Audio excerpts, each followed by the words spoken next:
song ended quicker than I thought it would. It's your girl B Sparrow. Good morning, everyone.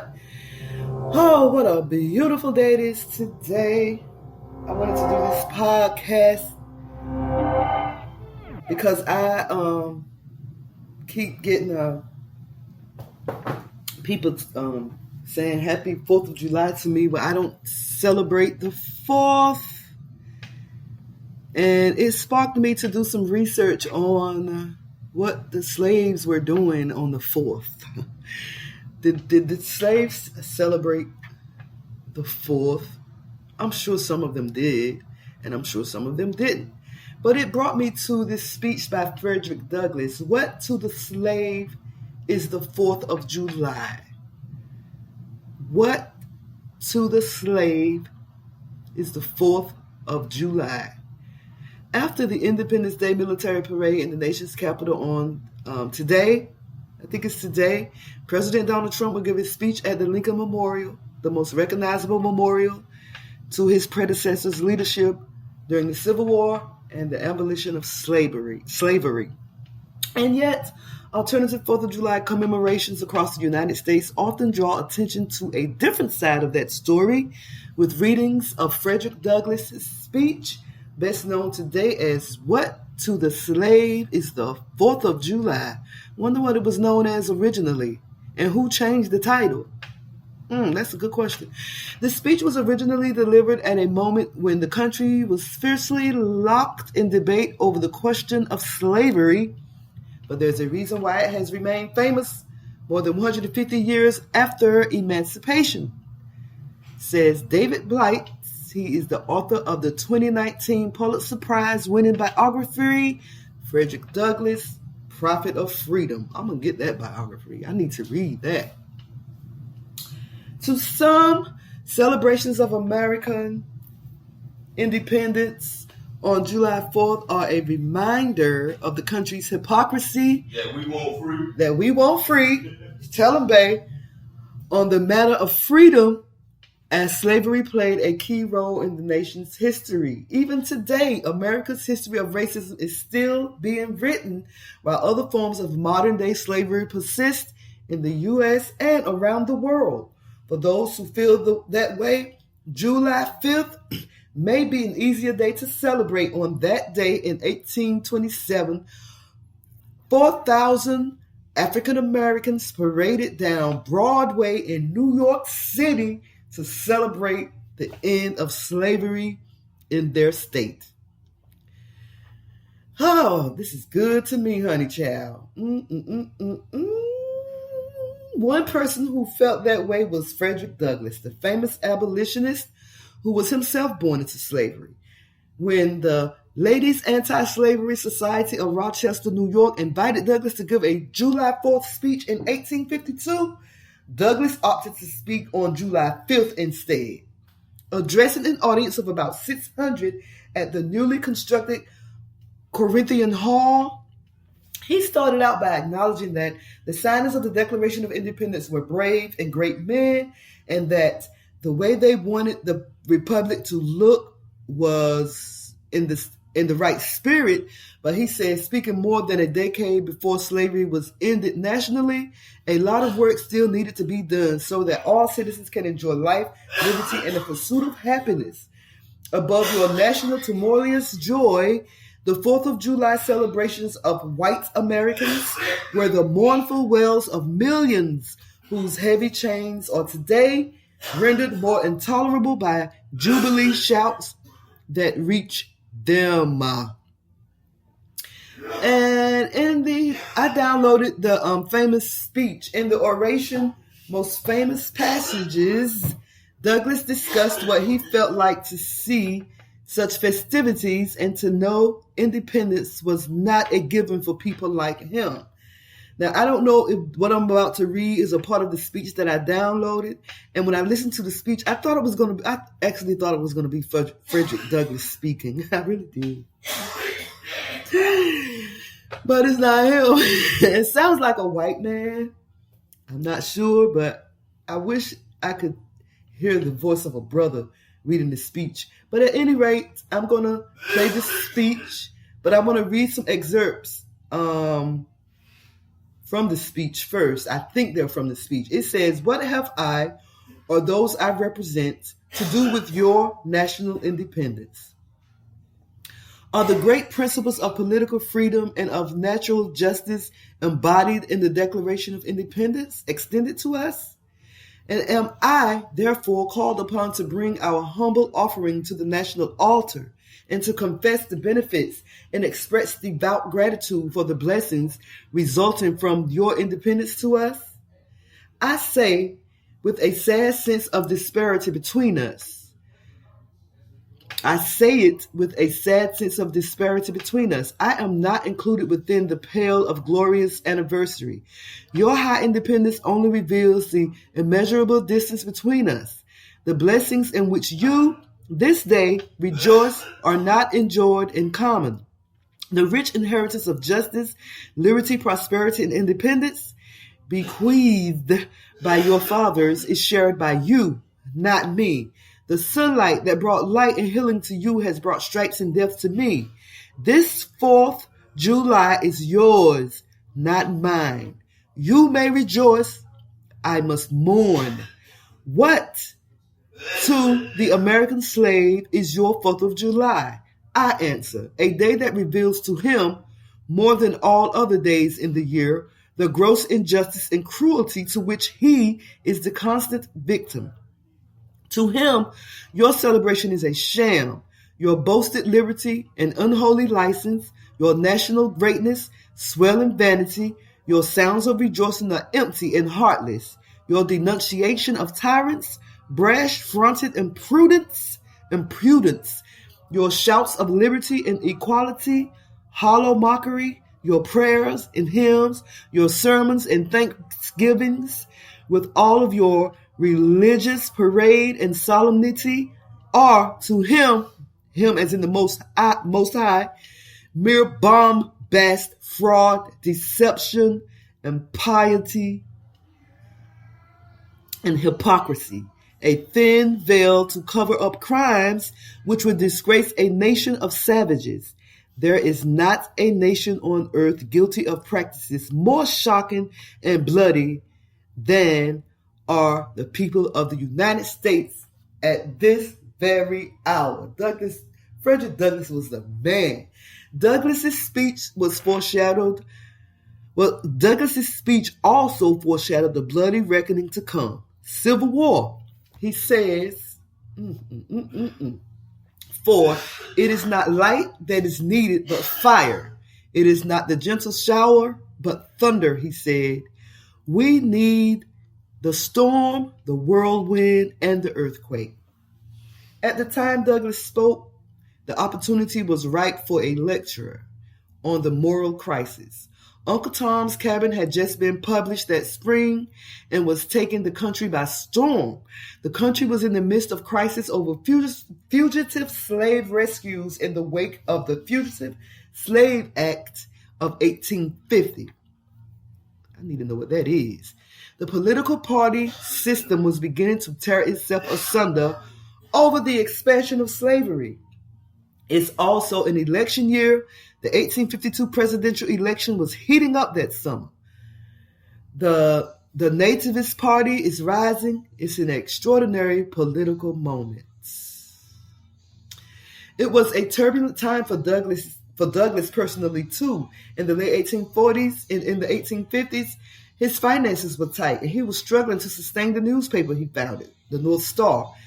He had a breakdown in the early 1950s and was having trouble supporting his family. His friend Julia Griffith, the treasurer of the Rochester group that invited him to give the 1852 speech, was one of the people helping him fund or raise to keep the paper alive. The message wasn't new. Douglass promoted those ideas year-round, but Blight says Blight is a historian. He knew the 4th of July was a good look and expected the speech to be a hit. He had it printed immediately after delivering it and then went out on the road and sold it for 50 cents a copy or $6 for 100. He does some of his greatest writings in the early 1850s during this terrible personal crisis. And right there in the middle of it comes the greatest speech he's ever delivered of the hundreds of speeches he delivered in his life. Shouts out to my ancestor Frederick Douglass. What a brilliant man he was. What a blessed man he was. It's the birth of American independence, the birth of a nation, and what the speech is saying is what you must destroy first, what you created, and remake it. Let me read that again. It's the birth of American independence, the birth of a nation, and what the speech is saying is you must destroy first what you created and remake it, or it will be destroyed, and you with it. Douglass continued to add to the speech in the years that followed. On July 4th, 1862, with the war underway, he addressed an audience of about 2,000 in Himrod's Corner, New York.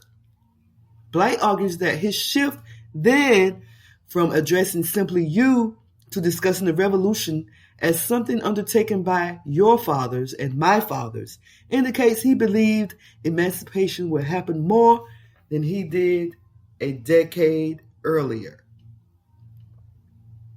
President Lincoln did issue the Emancipation Proclamation 6 months later, but even after the war's end, Douglass continues to use the 5th of July to draw attention to the nation's track record on the idea celebrated on the 4th. On July 5th, 1875, as Reconstruction brought its own fears like violence from the Ku Klux Klan, Douglass shifted his speech for the day, asking if war among the whites brought peace and liberty to the blacks, what would peace among the whites bring? But in 1852, What to the Slave is the 4th of July speech remains the best known of his addresses on the occasion, especially as it became even more widely read in the late 20th century, with even likes the public readings sponsored by the Vermont Humanities Council and powerful reading by James Earl Jones in 2004. I need to slow down. I said Gerald Ames Jones.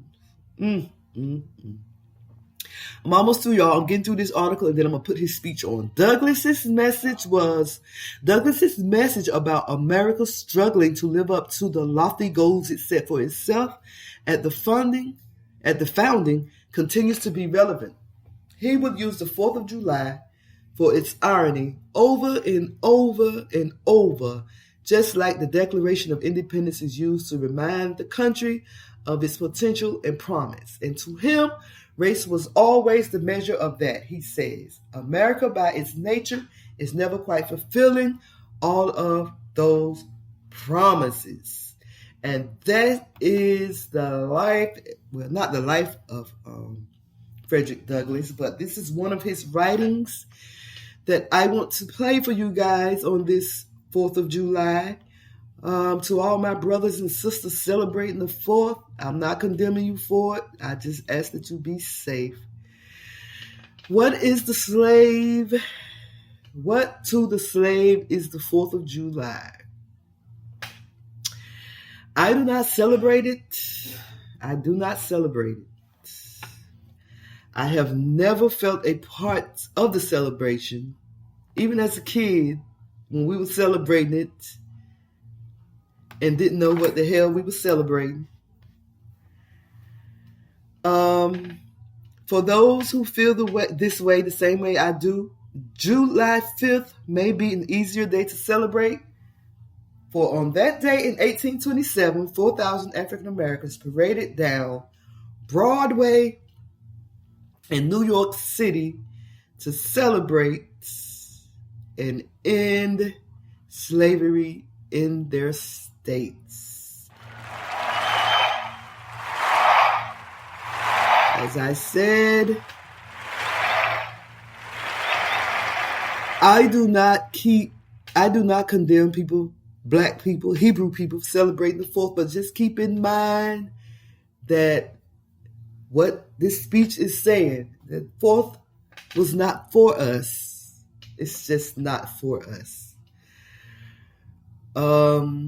But anyway, I bid you all a safe 4th of July if you are celebrating it. Please be careful. Please, please, please be careful. I'm going to put this speech on. You guys enjoy and have yourself a blessed day. Okay? Okay.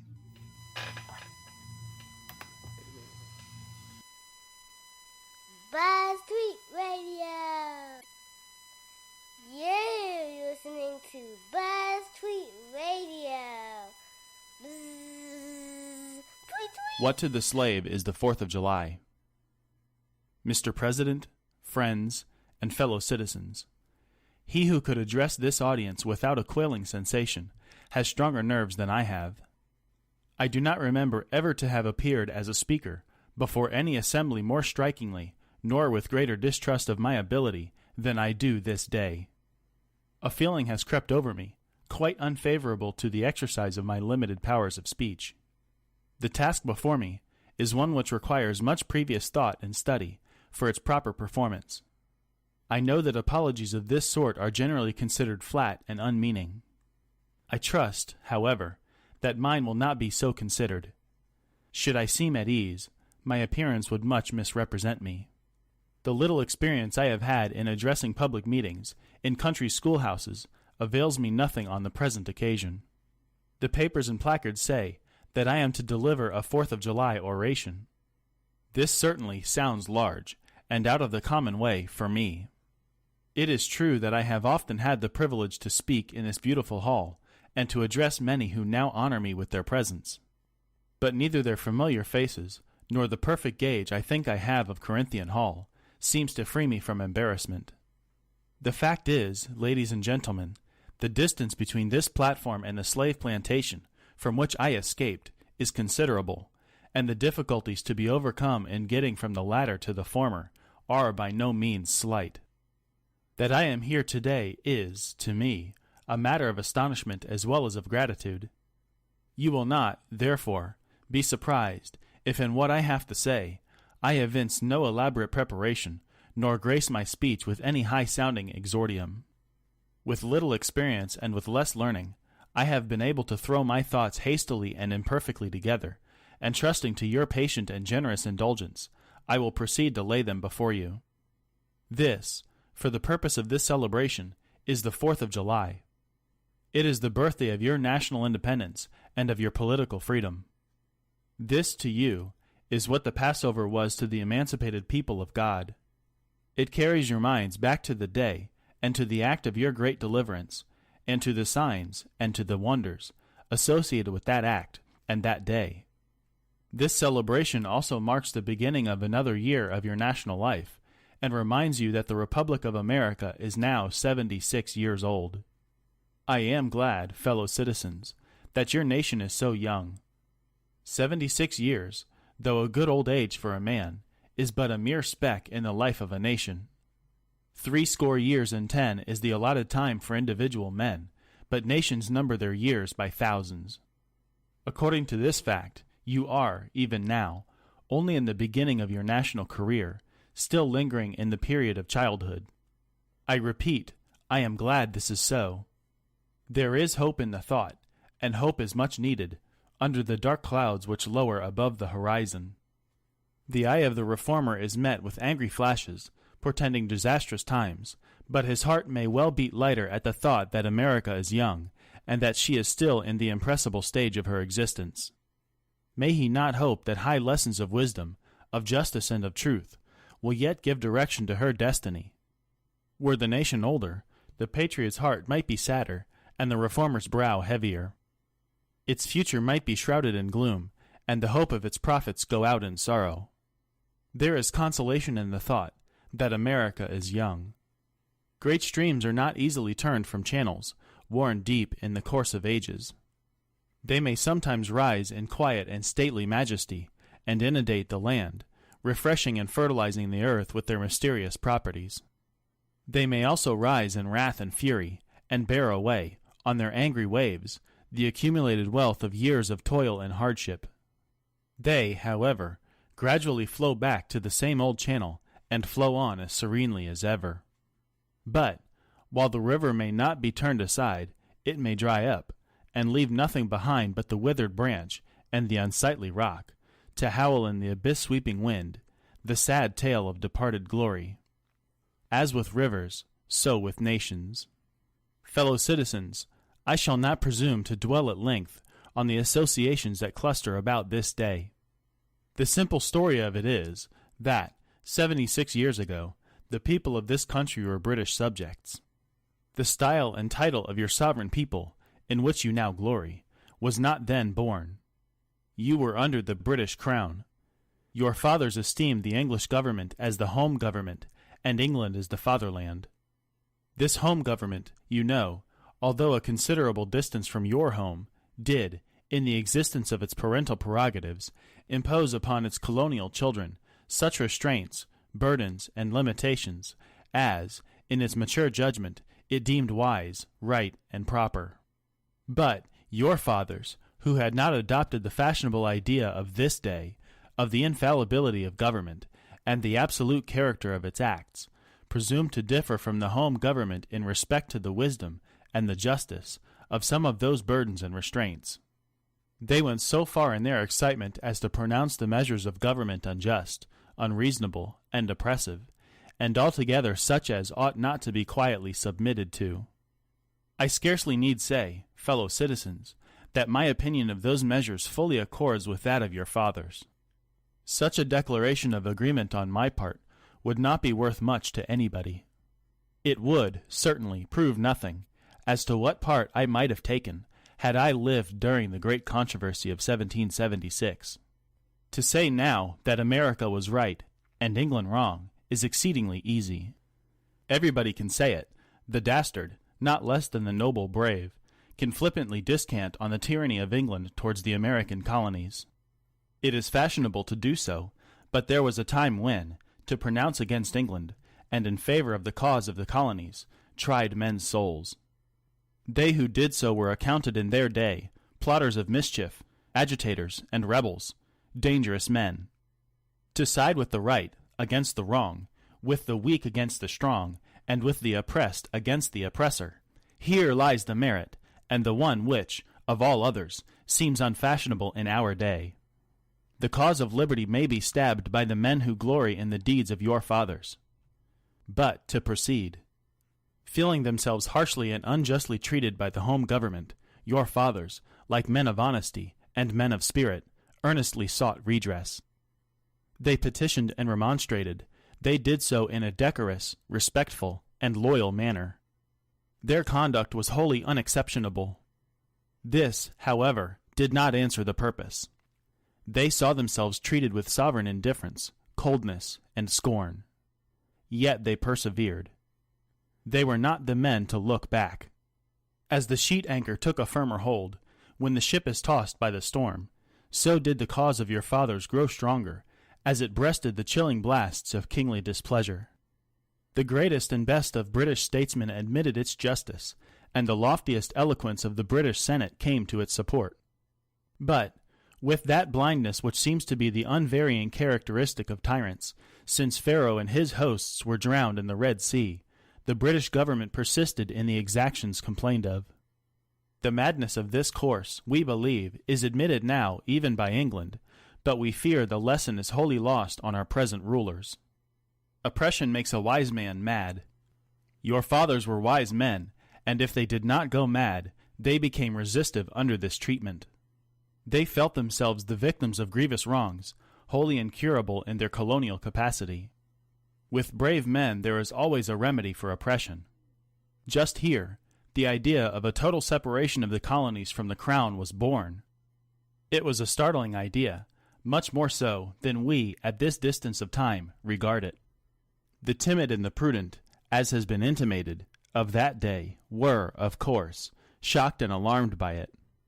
Such people lived then, had lived before, and will, probably, ever have a place on this planet, and their course, in respect to any great change, no matter how great the good to be attained, or the wrong to be redressed by it, may be calculated with as much precision as can be the course of the stars.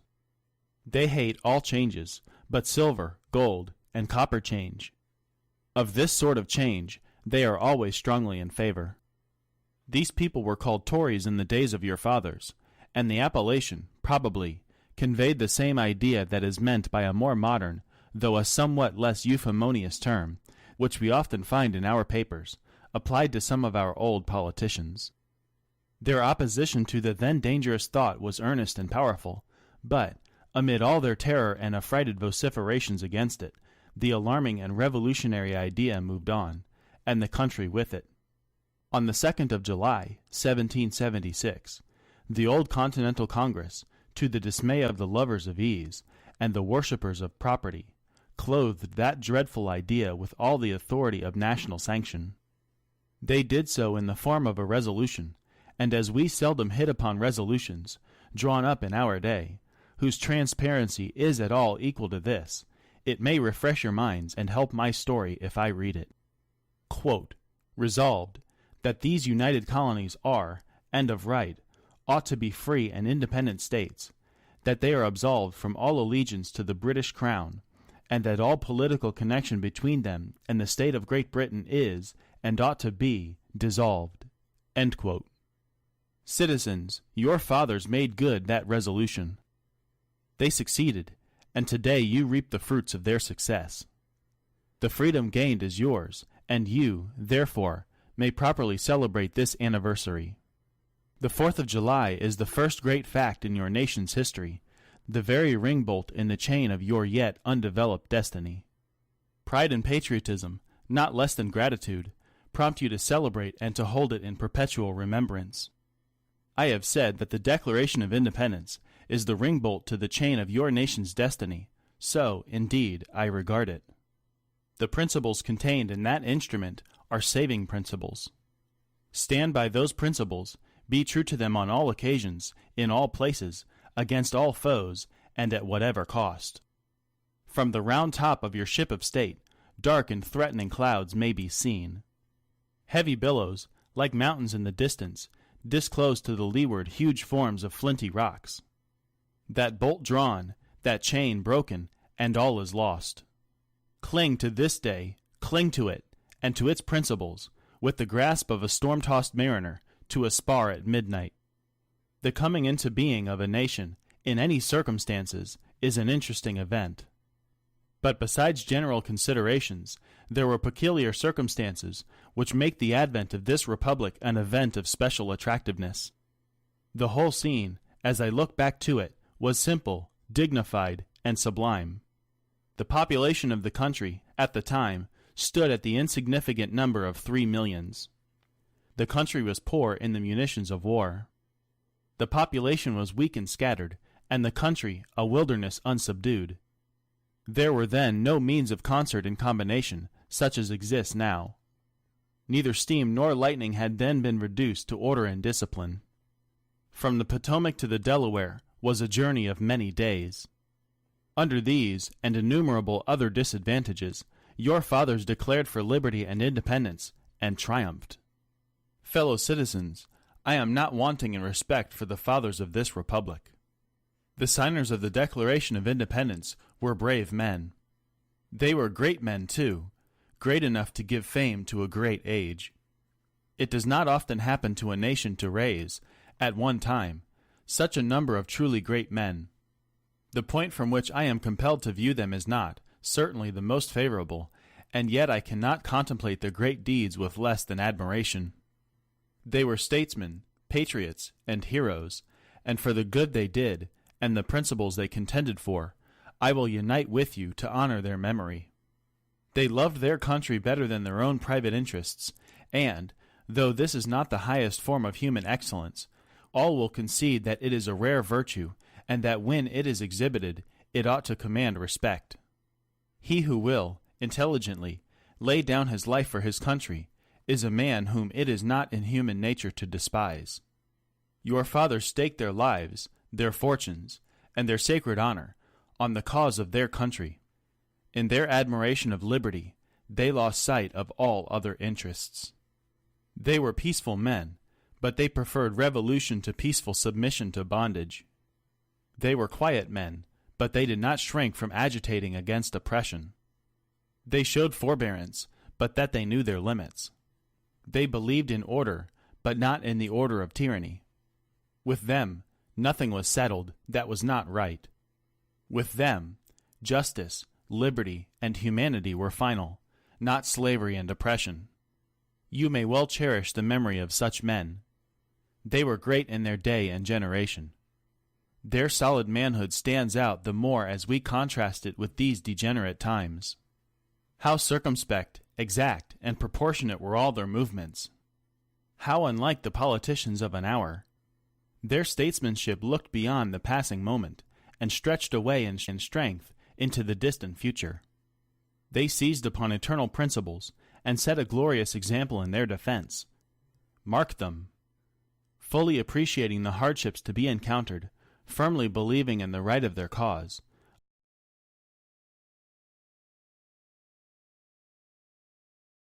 honorably inviting the scrutiny of an onlooking world, reverently appealing to heaven to attest their sincerity, soundly comprehending the solemn responsibility they were about to assume, wisely measuring the terrible odds against them, your fathers, the fathers of this republic, did, most deliberately, under the inspiration of a glorious patriotism, and with a sublime faith in the great principles of justice and freedom, lay deep the cornerstone of the national superstructure, which has risen and still rises in grandeur around you. Of this fundamental work, this day is the anniversary. Our eyes are met with demonstrations of joyous enthusiasm. Banners and pennants wave exultingly on the breeze. The din of business, too, is hushed. Even Mammon seems to have quitted his grasp on this day. The ear-piercing fife and the stirring drum unite their accents with the ascending peal of 1,000 church bells. Prayers are made, hymns are sung, and sermons are preached in honor of this day, while the quick martial tramp of a great and multitudinous nation, echoed back by all the hills, valleys, and mountains of a vast continent, bespeak the occasion, one of thrilling and universal interest, a nation's jubilee. Friends and citizens, I need not enter further into the causes which led to this anniversary. Many of you understand them better than I do. You could instruct me in regard to them. That is a branch of knowledge in which you feel, perhaps, a much deeper interest than your speaker. The causes which led to the separation of the colonies from the British Crown have never lacked for a tongue. They have all been taught in your common schools, narrated at your firesides, unfolded from your pulpits, and thundered from your legislative halls, and are as familiar to you as household words. They form the staple of your national poetry and eloquence. I remember, also, that as a people, Americans are remarkably familiar with all facts which make in their own favor. This is esteemed by some as a national trait, perhaps a national weakness. It is a fact that whatever makes for the wealth or for the reputation of Americans, and can be had cheap, will be found by Americans. I shall not be charged with slandering Americans if I say I think the American side of any question may be safely left in American hands. I leave, therefore, the great deeds of your fathers to other gentlemen, whose claim to have been regularly descended will be less likely to be disputed than mine. The present. My business, if I have any here today, is with the present. The accepted time with God and His cause is the ever-living now. Quote, trust no future, however pleasant. Let the dead, past, bury its dead. Act in the living present, heart within, and God overhead. End quote.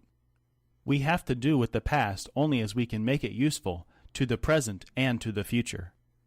To all inspiring motives, to noble deeds which can be gained from the past, we are welcome. But now is the time, the important time. Your fathers have lived, died, and have done their work, and have done much of it well. You live, and must die, and you must do your work. You have no right to enjoy a child's share in the labor of your fathers, unless your children are to be blessed by your labors. You have no right to wear out and waste the hard-earned fame of your fathers, to cover your indolence.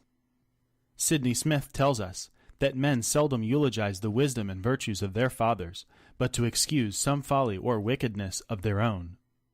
This truth is not a doubtful one. There are illustrations of it near and remote, ancient and modern. It was fashionable, hundreds of years ago, for the children of Jacob to boast, we have, quote, Abraham to our father, end quote, when they had long lost Abraham's faith and spirit. That people contented themselves under the shadow of Abraham's great name, while they repudiated the deeds which made his name great. Need I remind you that a similar thing is being done all over this country today? Need I tell you that the Jews are not the only people who built the tombs of the prophets and garnished the sepulchres of the righteous? Washington could not die till he had broken the chains of his slaves, yet his monument is built up by the price of human blood, and the traitors in the bodies and souls of men shout, quote, "We have Washington to our father." End quote. Alas, that it should be so, yet so it is. Quote, "The evil that men do lives after them. The good is oft interred with their bones." End quote. Fellow citizens, pardon me, allow me to ask, why am I called upon to speak here today? What have I, or those I represent, to do with your national independence? Are the great principles of political freedom and of natural justice, embodied in that Declaration of Independence, extended to us? And am I, therefore, called upon to bring our humble offering to the national altar, and to confess the benefits and express devout gratitude for the blessings resulting from your independence to us? Would to God, both for your sakes and ours, that an affirmative answer could be truthfully returned to these questions. Then would my task be light, and my burden easy and delightful. For who is there so cold that a nation's sympathy could not warm him? Who is so obdurate and dead to the claims of gratitude that would not thankfully acknowledge such priceless benefits? Who so stolid and selfish that would not give his voice to swell the hallelujahs of a nation's jubilee, when the chains of servitude had been torn from his limbs? I am not that man. In a case like that, the dumb might eloquently speak, and the lame man leap as an art. But such is not the state of the case. I say it with a sad sense of the disparity between us. I am not included within the pale of this glorious anniversary. Your high independence only reveals the immeasurable distance between us. The blessings in which you, this day, rejoice are not enjoyed in common. The rich inheritance of justice, liberty, prosperity, and independence, bequeathed by your fathers, is shared by you, not by me. The sunlight that brought life and healing to you has brought stripes and death to me. This 4th of July is yours, not mine. You may rejoice, I must mourn. To drag a man in fetters into the grand illuminated temple of liberty and call upon him to join you in joyous anthems were inhuman mockery and sacrilegious irony. Do you mean, citizens, to mock me by asking me to speak today? If so, there is a parallel to your conduct.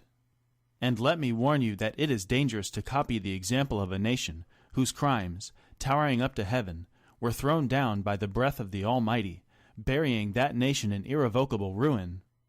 I can today take up the plaintive lament of a peeled and woe-smitten people. Quote, "By the rivers of Babylon, there we sat down."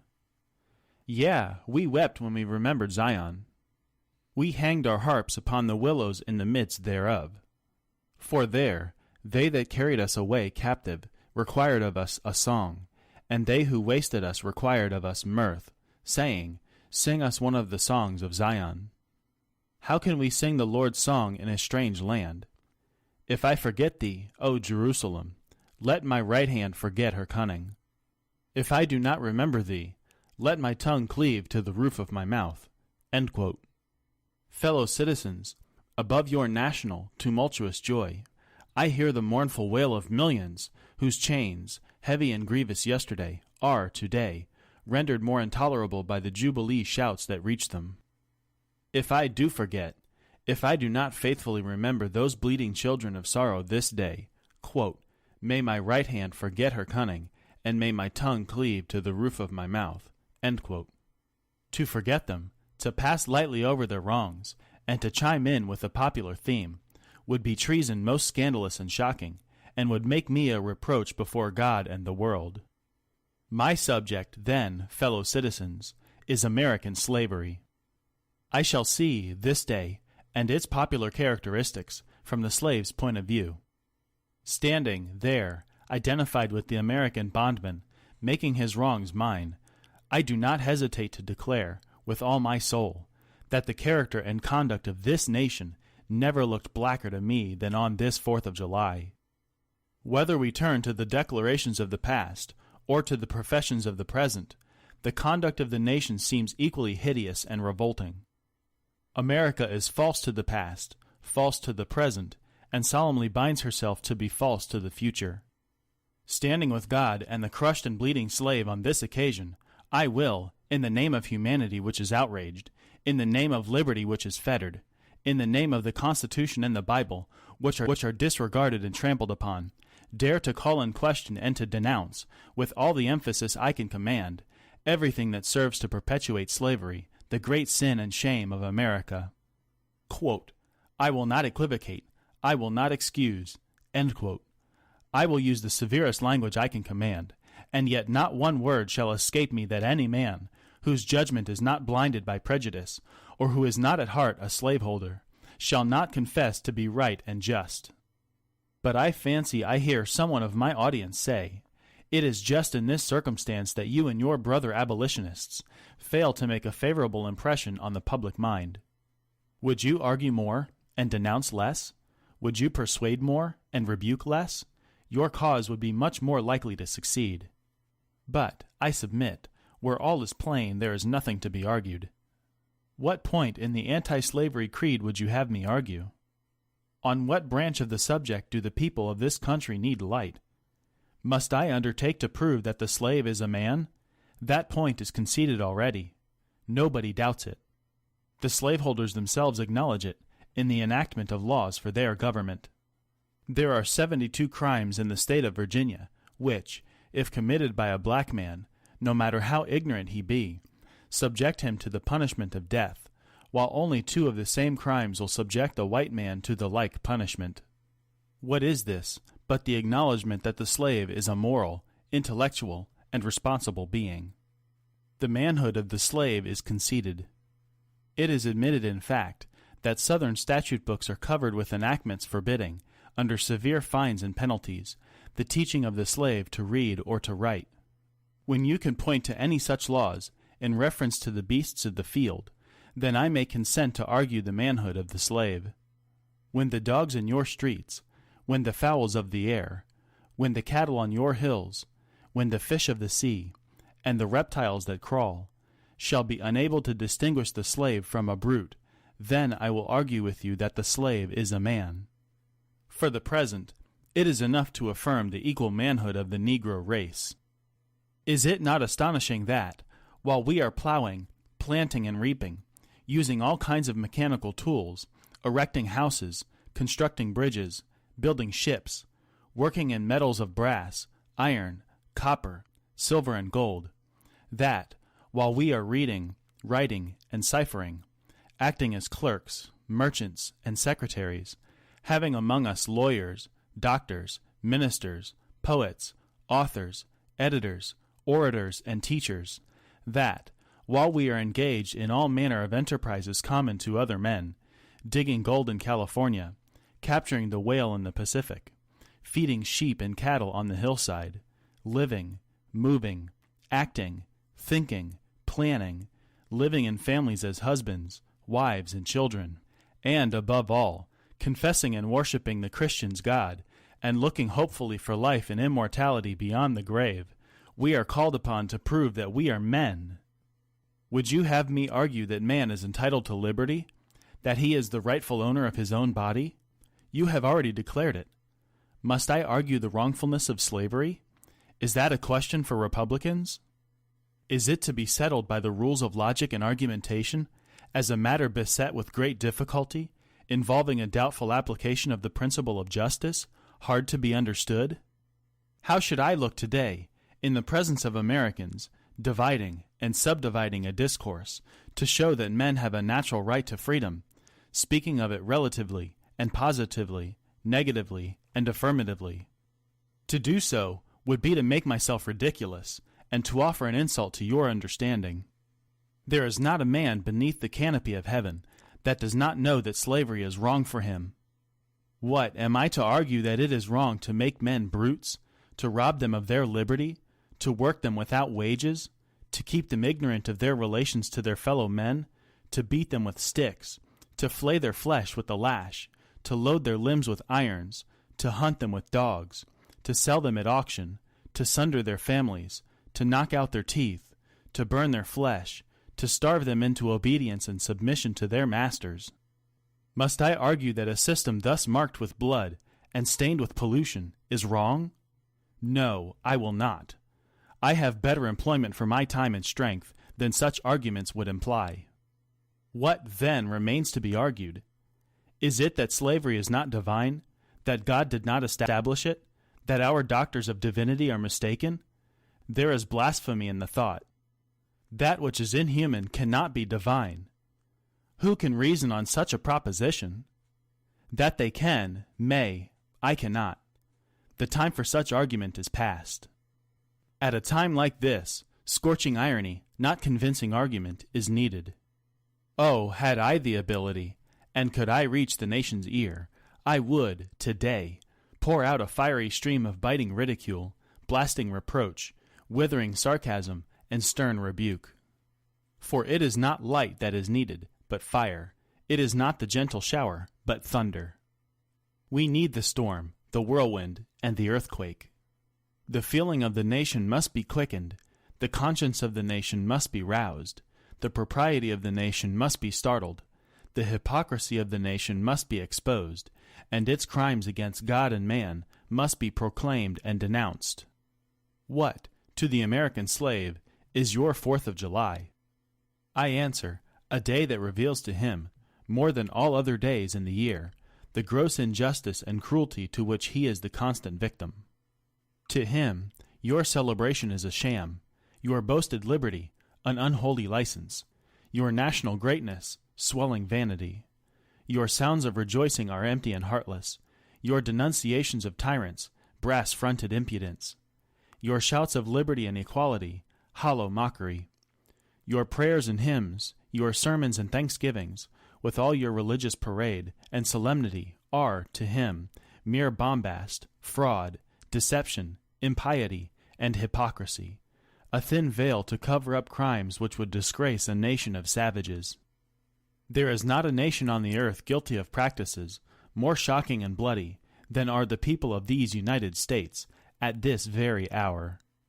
Go where you may, search where you will, roam through all the monarchies and despotisms of the old world, travel through South America, search out every abuse, and when you have found the last, lay your facts by the side of the everyday practices of this nation, and you will say with me that, for revolting barbarity and shameless hypocrisy, America reigns without a rival. The internal slave trade. Take the American slave trade, which we are told by the papers is especially prosperous just now. Ex-Senator Benton tells us that the price of men was never higher than now. He mentions the fact to show that slavery is in no danger. This trade is one of the peculiarities of American institutions. It is carried on in all the large towns and cities in one half of this Confederacy, and millions are pocketed every year by dealers in this horrid traffic. In several states, this trade is a chief source of wealth. It is called, in contradistinction to the foreign slave trade, the internal slave trade. It is, probably, called so, too, in order to divert from it the horror with which the foreign slave trade is contemplated. That trade has long since been denounced by this government as piracy. It has been denounced with burning words from the high places of the nation as an execrable traffic. To arrest it, to put an end to it, this nation keeps a squadron, at immense cost, on the coast of Africa. Everywhere in this country, it is safe to speak of this foreign slave trade as a most inhuman traffic, opposed alike to the laws of God and of man. The duty to extirpate and destroy it is admitted even by our doctors of divinity. In order to put an end to it, some of these last have consented that their colored brethren, nominally free, should leave this country and establish themselves on the western coast of Africa. It is, however, a notable fact that, while so much execration is poured out by Americans upon those engaged in the foreign slave trade, the men engaged in the slave trade between the states pass without condemnation and their business is deemed honorable. Behold the practical operation of this internal slave trade, the American slave trade, sustained by American politics and American religion. Here you will see men and women, reared like swine, for the market. You know what is a swine drover? I will show you a man drover.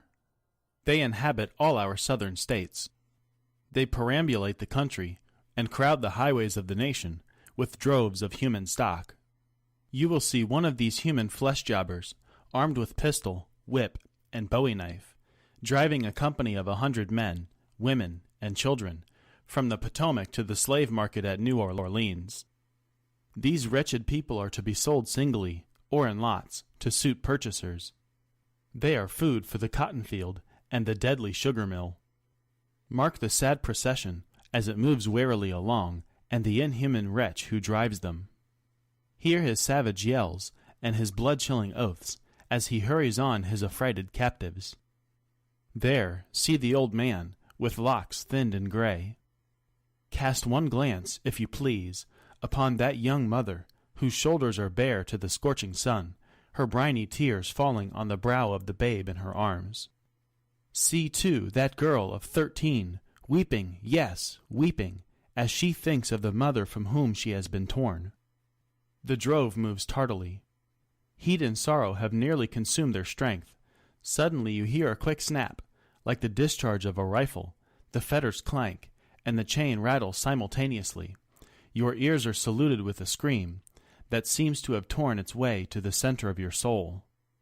The crack you heard was the sound of the slave whip. The scream you heard was from the woman you saw with the babe. Her speed had faltered under the weight of her child and her chains. That gash on her shoulder tells her to move on. Follow this drove to New Orleans. Attend the auction. See men examined like horses. See the forms of women rudely and brutally exposed to the shocking gaze of American slave buyers. See this drove sold and separated forever, and never forget the deep, sad sobs that arose from that scattered multitude. Tell me, citizens, where, under the sun, can you witness a spectacle more fiendish and shocking? Yet this is but a glance at the American slave trade, as it exists at this moment in the ruling part of the United States. I was born amid such sights and scenes. To me, the American slave trade is a terrible reality. When a child, my soul was often pierced with a sense of its horrors. I lived on Philpott Street, Fells Point, Baltimore, and have watched from the wharves the slave ships in the basin, anchored from the shore, with their cargoes of human flesh, waiting for favorable winds to waft them down the Chesapeake. There was, at that time, a grand slave mart kept at the head of Pratt Street by Austin Wadfolk. His agents were sent into every town and county in Maryland, announcing their arrival, through the papers and on flaming handbills, headed "Cash for Negroes." These men were generally well-dressed men, and very captivating in their manners, ever ready to drink, to treat, and to gamble. The fate of many a slave has depended upon the turn of a single card, and many a child has been snatched from the arms of its mother by bargains arranged in a state of brutal drunkenness. The fleshmongers gather up their victims by dozens and drive them, chained, to the General Depot at Baltimore. When a sufficient number have been collected here, a ship is chartered for the purpose of conveying the forlorn crew to Mobile or to New Orleans. From the slave prison to the ship, they are usually driven in the darkness of night, for since the anti-slavery agitation, a certain caution is observed. In the deep, still darkness of midnight, I have often been aroused by the dead-heavy footsteps and the pious cries of the chained gangs that passed our door. The anguish of my boyish heart was intense, and I was often consoled, when speaking to my mistress in the morning, to hear her say that the custom was very wicked, that she hated to hear the rattle of the chains and the heart-rending cries. I was glad to find one who sympathized with me in my horror. Fellow citizens, this murderous traffic is, today, in active operation in this boasted republic. In the solitude of my spirit, I see clouds of dust raised on the highways of the South.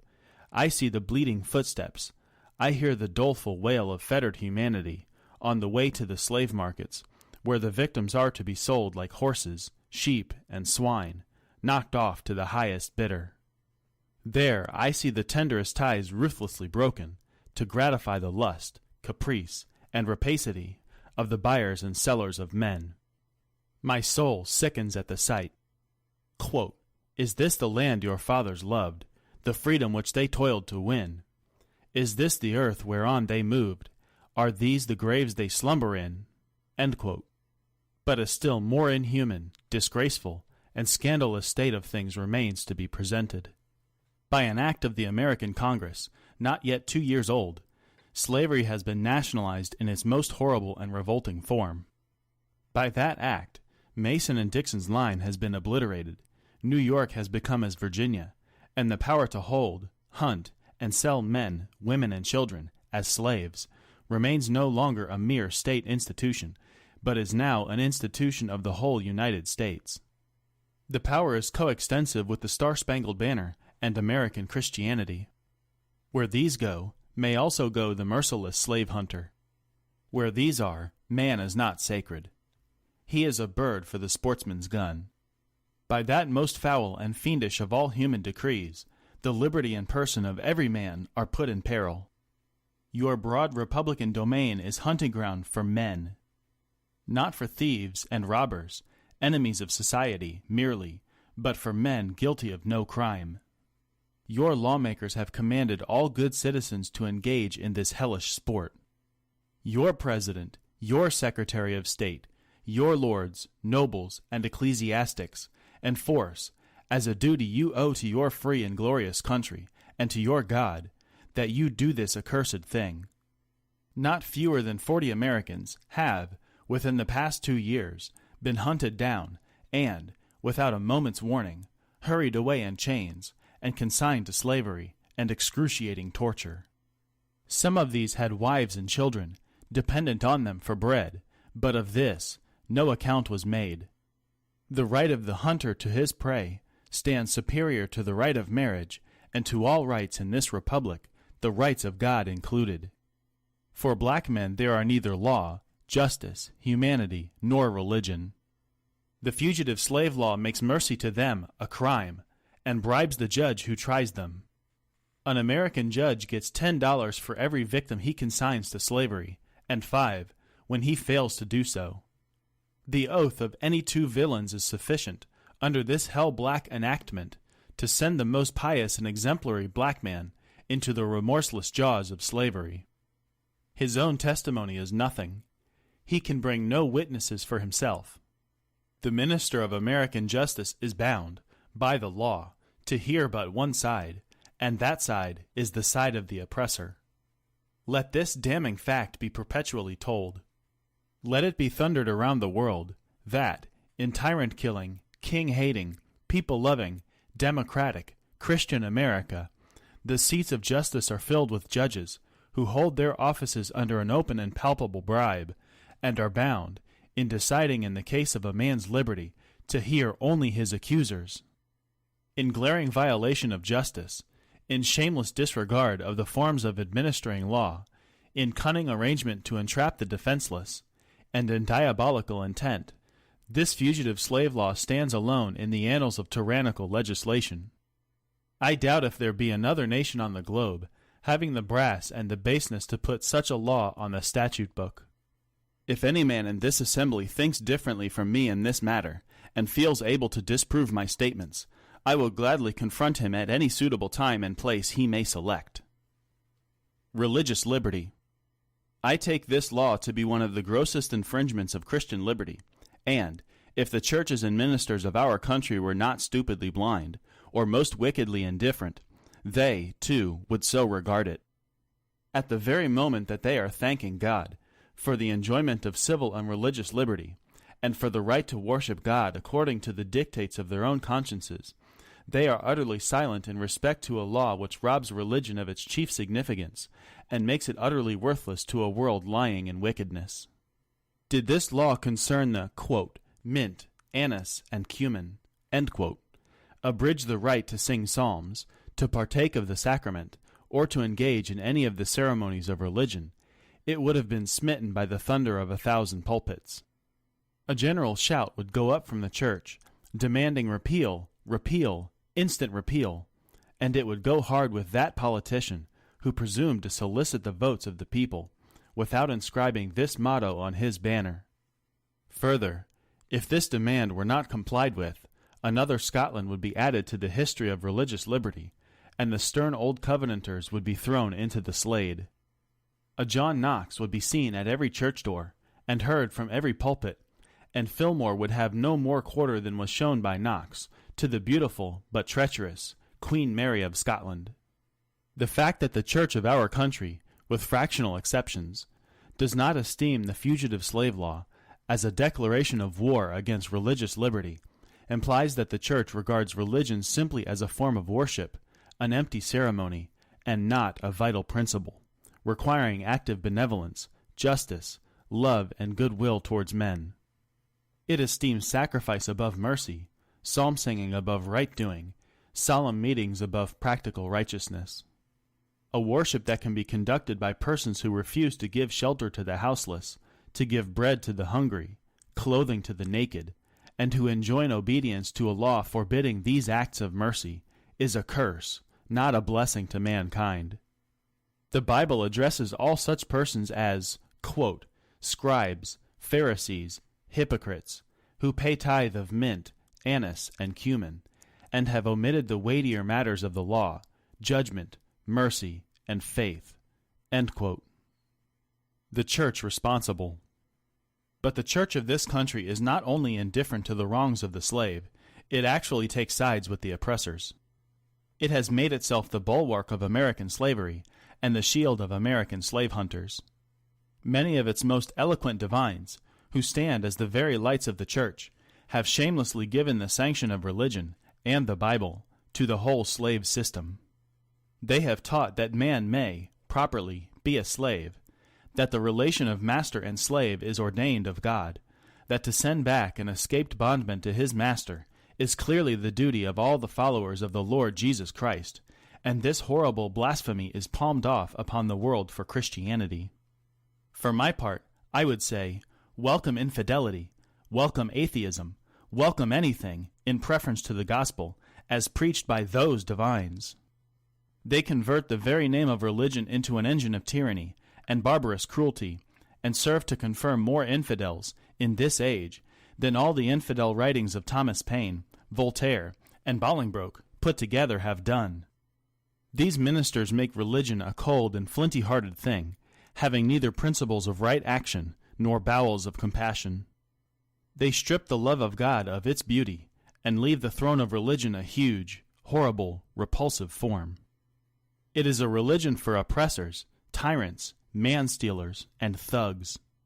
It is not that, quote, pure and undefiled religion, end quote, which is from above, and which is, quote, first pure, then peaceable, easy to be entreated, full of mercy and good fruits, without partiality, and without hypocrisy, end quote.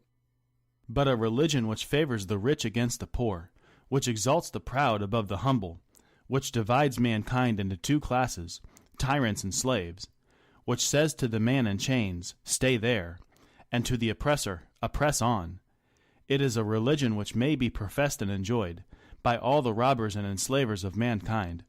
It makes God a respecter of persons, denies his fatherhood of the race, and tramples in the dust the great truth of the brotherhood of man. All this we affirm to be true of the popular church, and the popular worship of our land and nation, a religion, a church, and a worship which, on the authority of inspired wisdom, we pronounce to be an abomination in the sight of God. In the language of Isaiah, the American church might be well addressed, quote, bring no more vain oblations. Incense is an abomination unto me. The new moons and Sabbaths, the calling of assemblies, I cannot away with. It is iniquity, even the solemn meeting. Your new moons and your appointed feasts my soul hateth. They are a trouble to me. I am weary to bear them, and when ye spread forth your hands, I will hide mine eyes from you. Yea, when ye make many prayers, I will not hear. Your hands are full of blood. Cease to do evil, learn to do well, seek judgment, relieve the oppressed, judge for the fatherless, plead for the widow." End quote. The American church is guilty when viewed in connection with what it is doing to uphold slavery, but it is superlatively guilty when viewed in connection with its ability to abolish slavery. The sin of which it is guilty is one of omission as well as of commission. Albert Barnes but uttered what the common sense of every man, at all observant, of the actual state of the case will receive as truth, when he declared that, quote, "There is no power out of the church that could sustain slavery an hour, if it were not sustained in it." End quote. Let the religious press, the pulpit, the Sunday school, the conference meeting, the great ecclesiastical, missionary, Bible and tract associations of the land array their immense powers against slavery and slaveholding, and the whole system of crime and blood would be scattered to the winds, and that they do not do this involves them in the most awful responsibility of which the mind can conceive. In prosecuting the anti-slavery enterprise, we have been asked to spare the church, to spare the ministry, but how, we ask, could such a thing be done?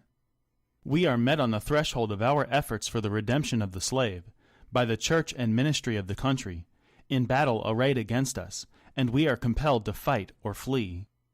From what quarter, I beg to know, has proceeded a fire so deadly upon our ranks, during the last 2 years, as from the northern pulpit? As the champions of oppressors, the chosen men of American theology have appeared, men, honored for their so-called piety, and their real learning.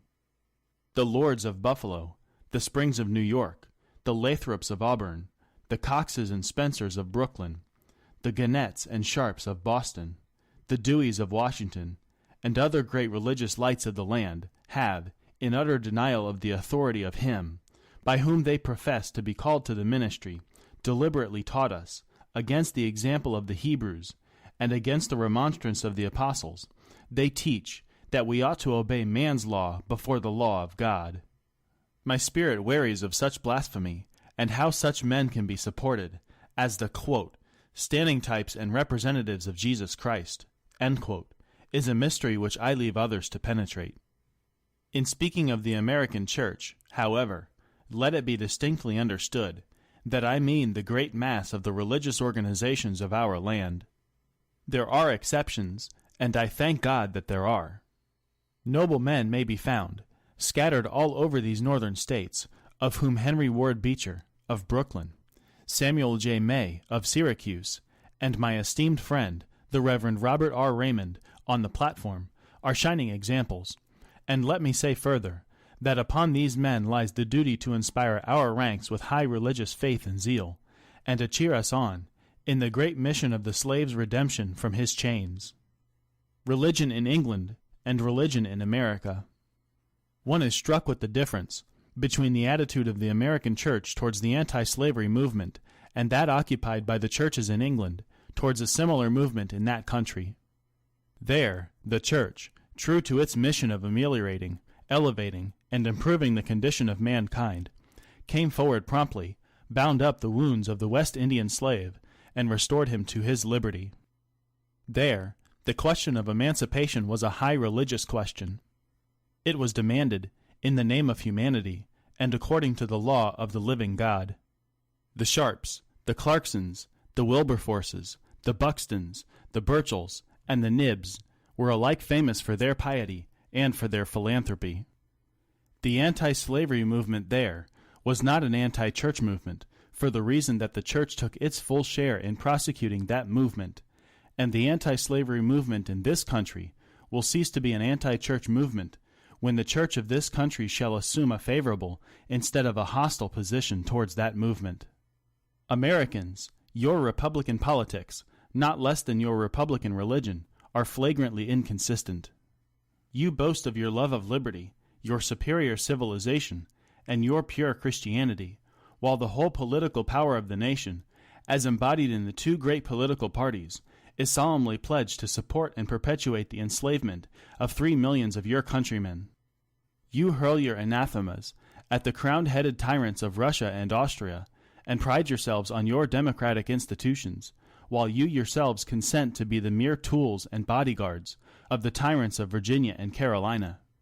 You invite to your shores fugitives of oppression from abroad, honor them with banquets, greet them with ovations, cheer them, toast them, salute them, protect them, and pour out your money to them like water. But the fugitives from your own land you advertise, hunt, arrest, shoot, and kill. You glory in your refinement and your universal education, yet you maintain a system as barbarous and dreadful as ever stained the character of a nation, a system begun in avarice, supported in pride, and perpetuated in cruelty. You shed tears over fallen Hungary, and make the sad story of her wrongs the theme of your poets, statesmen, and orators, till your gallant sons are ready to fly to arms, to vindicate her cause against her oppressors. But, in regard to the 10,000 wrongs of the American slave, you would enforce the strictest silence, and would hail him as an enemy of the nation who dares to make those wrongs the subject of public discourse. You are all on fire at the mention of liberty for France or for Ireland, but are as cold as an iceberg at the thought of liberty for the enslaved of America. You discourse eloquently on the dignity of labor, yet you sustain a system which, in its very essence, casts a stigma upon labor. You can bare your bosom to the storm of British artillery, to throw off a 3-penny tax on tea, and yet wring the last hard-earned farthing from the grasp of the black laborers of your country. You profess to believe, quote, that, of one blood, God made all nations of men to dwell on the face of all the earth, end quote, and hath commanded all men everywhere to love one another, yet you notoriously hate, and glory in your hatred, all men whose skins are not colored like your own.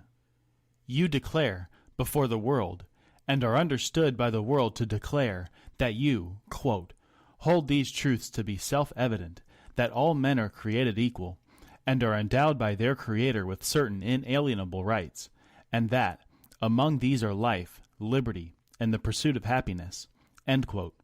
And yet, you hold securely, in a bondage, which according to your own Thomas Jefferson, quote, is worse than ages of that which your fathers rose in rebellion to oppose, end quote, a 7th part of the inhabitants of your country. Fellow citizens, I will not enlarge further on your national inconsistencies. The existence of slavery in this country brands your republicanism as a sham, your humanity as a base pretense, and your Christianity as a lie. It destroys your moral power abroad, it corrupts your politicians at home. It saps the foundation of religion, it makes your name a hissing, and a byword to a mocking earth. It is the antagonistic force in your government, the only thing that seriously disturbs and endangers your union. It fetters your progress, it is the enemy of improvement, the deadly foe of education. It fosters pride, it breeds insolence, it promotes vice, it shelters crime. It is a curse to the earth that supports it, and yet you cling to it, as if it were the sheet anchor of all your hopes. Oh, be warned, be warned! A horrible reptile is coiled up in your nation's bosom. The venomous creature is nursing at the tender breast of your youthful republic. For the love of God, tear away, and fling from you the hideous monster, and let the weight of 20 millions crush and destroy it forever. The Constitution. But it is answered in reply to all this, that precisely what I have now denounced is, in fact, guaranteed and sanctioned by the Constitution of the United States, that the right to hold and to hunt slaves is a part of that Constitution framed by the illustrious fathers of this Republic. Then, I dare to affirm, notwithstanding all I have said before, your fathers stooped, basely stooped, quote, to palter with us in a double sense, and keep the word of promise to the ear, but break it to the heart, end quote. And instead of being the honest men I have before declared them to be, they were the veriest impostors that ever practiced on mankind. This is the inevitable conclusion, and from it there is no escape. But I differ from those who charge this baseness on the framers of the Constitution of the United States. It is a slander upon their memory, at least, so I believe. There is not time now to argue the constitutional question at length, nor have I the ability to discuss it as it ought to be discussed. The subject has been handled with masterly power by Lysander Spooner, Esquire, by William Goodell, by Samuel E. Sewell, Esquire, and last, though not least, by Gerrit Smith, Esquire. These gentlemen have, as I think, fully and clearly vindicated the Constitution from any design to support slavery for an hour. Fellow citizens, there is no matter in respect to which the people of the North have allowed themselves to be so ruinously imposed upon as that of the pro-slavery character of the Constitution. In that instrument, I hold there is neither warrant, license, nor sanction of the hateful thing, but interpreted, as it ought to be interpreted, the Constitution is a glorious liberty document. Read its preamble, consider its purposes. Is slavery among them? Is it at the gateway? Or is it in the temple? It is neither. While I do not intend to argue this question on the present occasion, let me ask, if it be not somewhat singular that, if the Constitution were intended to be, by its framers and adopters, a slaveholding instrument, why neither slavery, slaveholding, nor slave can anywhere be found in it? What would be thought of an instrument, drawn up, legally drawn up, for the purpose of entitling the city of Rochester to a tract of land, in which no mention of land was made? Now there are certain rules of interpretation for the proper understanding of all legal instruments. These rules are well established. They are plain, common sense rules, such as you and I, and all of us, can understand and apply, without having passed years in the study of law. I scout the idea that the question of the constitutionality or unconstitutionality of slavery is not a question for the people. I hold that every American citizen has a right to form an opinion of the Constitution, and to propagate that opinion, and to use all honorable means to make his opinion the prevailing one. Without this right, the liberty of an American citizen would be as insecure as that of a Frenchman. Ex-Vice President Dallas tells us that the Constitution is an object to which no American mind can be too attentive, and no American heart too devoted. He further says, the Constitution, in its words, is plain and intelligible, and is meant for the homebred, unsophisticated understandings of our fellow citizens. Senator Berrien tells us that the Constitution is the fundamental law, that which controls all others. The charter of our liberties, which every citizen has a personal interest in understanding thoroughly. The testimony of Senator Breese, Lewis Cass, and many others that might be named, who are everywhere esteemed as sound lawyers, so regard the Constitution. I take it, therefore, that it is not presumption in a private citizen to form an opinion of that instrument. Now, take the Constitution according to its plain reading, and I defy the presentation of a single pro-slavery clause in it. On the other hand, it will be found to contain principles and purposes entirely hostile to the existence of slavery. I have detained my audience entirely too long already. At some future period, I will gladly avail myself of an opportunity to give this subject a full and fair discussion. Allow me to say, in conclusion, notwithstanding the dark picture I have this day presented of the state of the nation, I do not despair of this country. There are forces in operation which must inevitably work the downfall of slavery. Quote, the arm of the Lord is not shortened, end quote, and the doom of slavery is certain. I therefore leave off where I began, with hope. While drawing encouragement from the Declaration of Independence, the great principles it contains, and the genius of American institutions, my spirit is also cheered by the obvious tendencies of the age. Nations do not now stand in the same relation to each other that they did ages ago. No nation can now shut itself up from the surrounding world and trot round in the same old path of its fathers without interference. The time was when such could be done. Long-established customs of hurtful character could formerly fence themselves in and do their evil work with social impunity. Knowledge was then confined and enjoyed by the privileged few, and the multitude walked on in mental darkness. But a change has now come over the affairs of mankind. Walled cities and empires have become unfashionable. The arm of commerce has borne away the gates of the strong city. Intelligence is penetrating the darkest corners of the globe. It makes its pathway over and under the sea, as well as on the earth. Wind, steam, and lightning are its chartered agents. Oceans no longer divide, but link nations together. From Boston to London is now a holiday excursion. Space is comparatively annihilated. Thoughts expressed on one side of the Atlantic are distinctly heard on the other. The far-off and almost fabulous Pacific rolls in grandeur at our feet. The celestial empire, the mystery of ages, is being solved.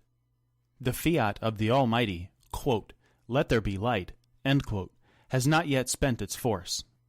No abuse, no outrage, whether in taste, sport, or avarice, can now hide itself from the all-pervading light. The iron shoe and crippled foot of China must be seen, in contrast with nature. Africa must rise and put on her yet unwoven garment. Quote, "Ethiopia shall stretch out her hand unto God." End quote. In the fervent aspirations of William Lloyd Garrison, I say, and let every heart join in saying it, quote, "God speed the year of Jubilee, the wide world over, when from their galling chains set free, the oppressed shall vilely bend the knee, and wear the yoke of tyranny, like brutes no more. That year will come, and freedom's reign, to man his plundered rights again restore. God speed the day, when human blood shall cease to flow. In every clime be understood the claims of human brotherhood, and each return for evil, good, not blow for blow. That day will come, all feuds to end, and change into a faithful friend each foe. God speed the hour, the glorious hour, when none on earth shall exercise a lordly power, nor in a tyrant's presence cower, but all to manhood's stature tower, by equal birth. That hour will come, to each, to all, and from his prison house the thrall go forth. Until that year, day, hour arrive, with head and heart and hand I'll strive, to break the rod and rend the gyve, the spoiler of his prey deprive, so witness heaven. And never from my chosen post, whatever the peril or the cost, be driven." End quote. End of What to the Slave is the 4th of July by Frederick Douglass.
Take this time out to talk about a couple of our affiliates.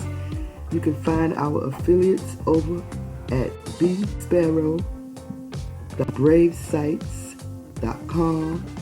That's bsparrow.bravesites.com, and you can click on that affiliates link and you will find the Beauty of Food natural beauty product.